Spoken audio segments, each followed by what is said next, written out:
سلامونه ملګرو، امید لرم چې ټول به روغ او جوړ یاست او ژوند مو ښه روان وي.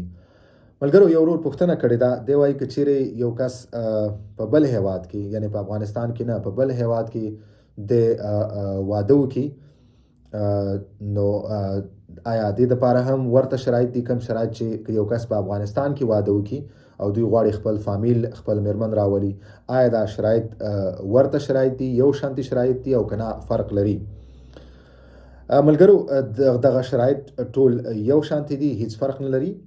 که چیرې یو کس په بل هیواد کې واده وکړي، نو هغو دپاره هغه شرایط، هغه اسناد پکار دي کوم چې که څوک د افغانستان نه خپل میرمن راولي او هغو دپاره کوم شرایط او کوم اسناد پکار دي، دا دواړه یو شانتي دي. مثال په توګه، که چیرې یو کس په بل هیواد کې واده وکړي، نو د هغوی نکاحات، د هغوی پاسپورټ، د هغه هیواد د هغوی تذکره، که چیرې تاسو هغه هیواد ته ورغلي، تاسو ورسره نکاح کړي او تاسو هلته واده کړی، هغه عکسونه تاسو سره وي، نو عکسونه هم ډېر مهم دي، ډېر غټ رول لوبولی شي. دغه اسناد پکار دي. ستاسو د قبولۍ اسناد، ستاسو حق د نسانس، دغه پکار دي. نو دا ورته شرایط دي، ورته اسناد دلته هم پکار دي، دې کې څه فرق نشته دی.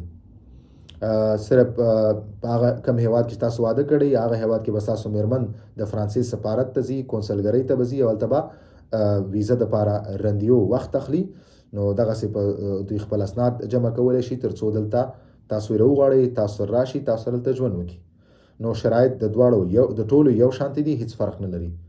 مننه ملګرو، که تاسو څه پوښتنه لرئ، خپله پوښتنه دلته په یوټیوب چینل په کمنټ سیکشن کې کولی شئ. انشاءالله په خپل وخت به زه ستاسو د پوښتنې تاسو ته جواب در کوم. ویډیو همدومره وه، په مخه.